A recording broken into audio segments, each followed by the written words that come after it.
اولاد کو تم بندے رحمان بناؤ، انسان بناؤ، انہیں انسان بناؤ۔ اولاد بسم اللہ الرحمن الرحیم۔ ناظرین، اولاد کی تربیت کے موضوع پر گفتگو کا سلسلہ چل رہا ہے۔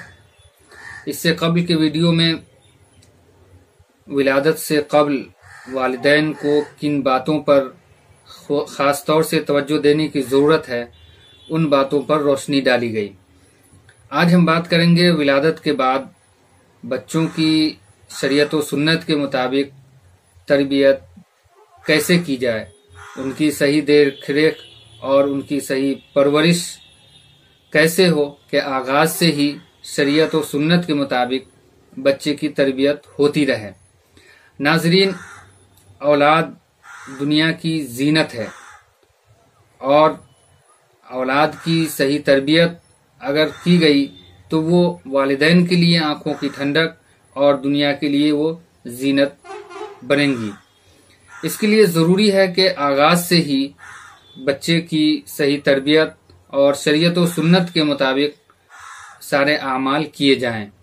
عام طور سے ولادت کے بعد لاپرواہی برتی جاتی ہے اور اس پر توجہ نہیں دی جاتی، حالانکہ بچہ جب چھوٹا ہوتا ہے تو اس کی ساری ذمہ داری والدین پر ہوتی ہے۔ اس کو شریعت و سنت کے مطابق کیسے تربیت کی جائے، اس کی کیسے پرورش کی جائے، اور جو ولادت کے بعد بہت سارے اعمال ہیں جو کرنے ہیں وہ والدین کی ذمہ داری ہے، وہ شریعت و سنت کے مطابق کیسے ہو، اس پر خصوصی توجہ دینے کی ضرورت ہے۔ آج ہم بات کریں گے وہ کون کون سے اعمال ہیں جن کو ولادت کے بعد والدین کو شریعت و سنت کے مطابق کرنے کی ضرورت ہے۔ وہ خاص طور پر 10 اعمال ہیں جو ولادت کے بعد بچے کی شریعت و سنت کے مطابق دیکھ ریکھ اور پرورش کرنے کے لیے ضروری ہے۔ ان میں سے سب سے پہلا یہ ہے کہ جب بچہ پیدا ہو تو اس کو نہلایا جائے، اور اگر نہلانا ممکن نہ ہو، ٹھنڈی کا موسم ہو یا کسی طرح کوئی پریشانی ہو، تو صاف ستھرا کر کے جو دوسرا عمل ہے وہ اس کے دائیں کان میں اذان اور بائیں کان میں اقامت کہی جائے۔ عام طور سے جہالت کی وجہ سے یہ بات عام ہو گئی کہ اذان اور اقامت صرف بچے کے کان میں کہی جائے اور بچی کے کان میں اذان اور اقامت کہنے کی ضرورت نہیں ہے۔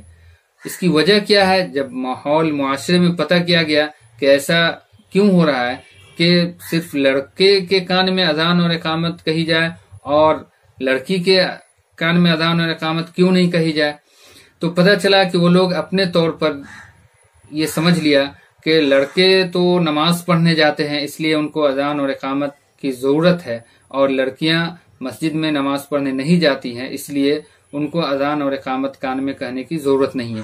حالانکہ شریعت اور سنت سے اس کا کوئی تعلق نہیں ہے، یہ بالکل جہالت پر مبنی باتیں ہیں۔ اور ایسا تجربہ ہوا، اڑوس پڑوس میں جو کم پڑھے لکھے لوگ ہیں ان میں دیکھا کہ بچیاں بڑی ہو گئی، پتہ کرنے پر معلوم ہوا کہ اس کے کان میں اذان اور اقامت نہیں کہی گئی ہے۔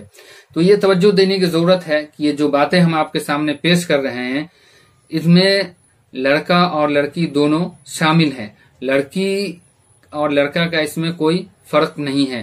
جتنی بھی باتیں ہوں گی وہ لڑکا ہو یا لڑکی ہو، بچہ ہو یا بچی ہو، دونوں میں یہ باتیں مشترک ہیں۔ تو دوسری بات جو کہی گئی وہ ہے دائیں کان میں اذان اور بائیں کان میں اقامت۔ اس کے بعد تیسری چیز جو ہے وہ یہ ہے کہ تحنیک کرنا۔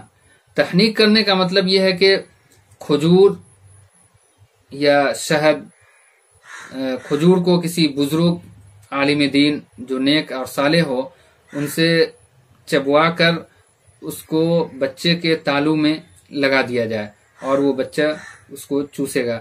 اسی طرح یا تو میٹھی چیز شہد ہے، اس کو بچے کو چٹایا جائے، اس کو دیا جائے، یہ تحنیک کہلاتا ہے۔ یہ کرنا بھی سنت اور مستحب ہے۔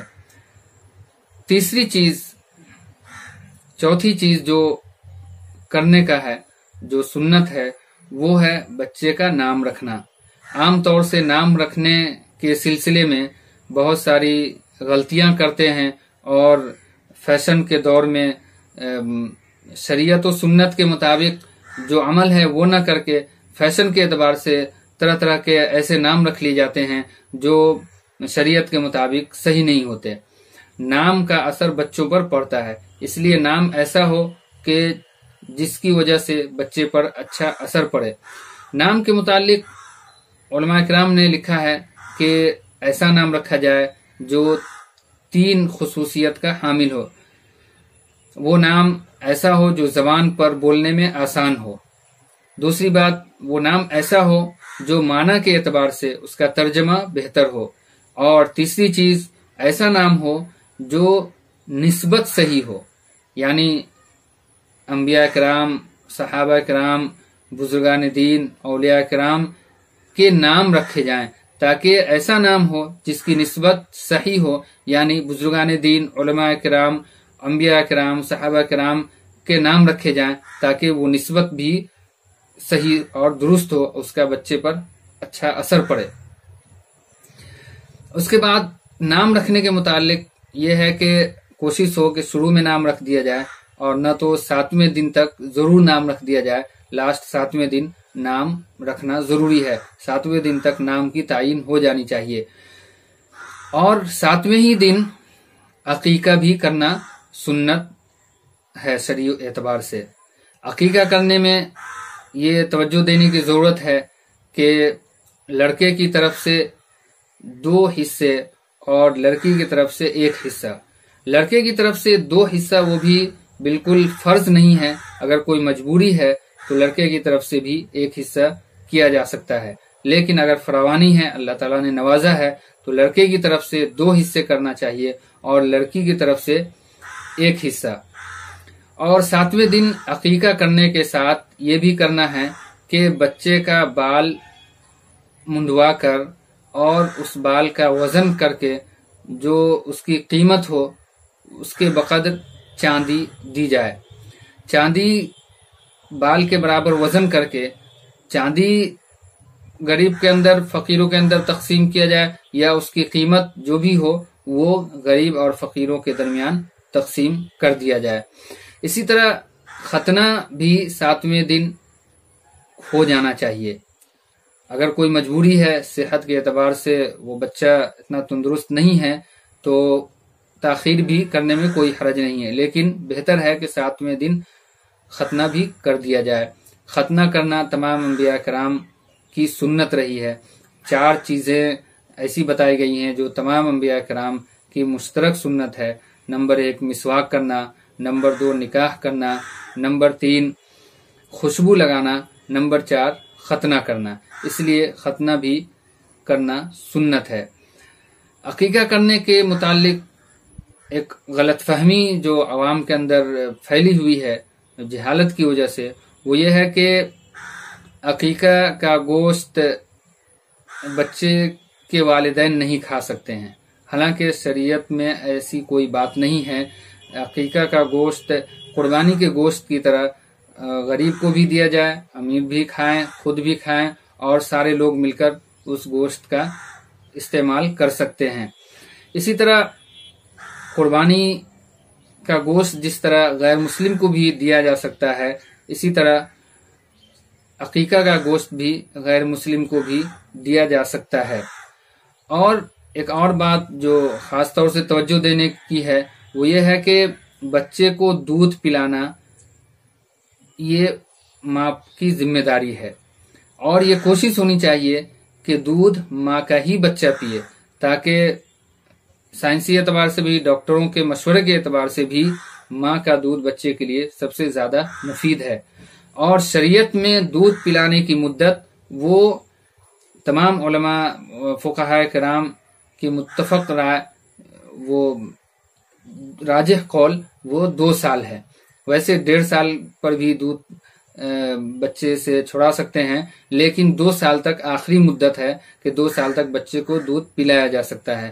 تو یہ کوشش ہونی چاہیے کہ جو مدت ہے اس مدت تک بچہ دودھ ضرور پیے اور اس کو دودھ پلایا جائے. یہ دودھ پلانا بچے کے لیے بھی مفید ہے اور بچے کی ماں کے لیے بھی صحت کے اعتبار سے فائدہ مند ہے.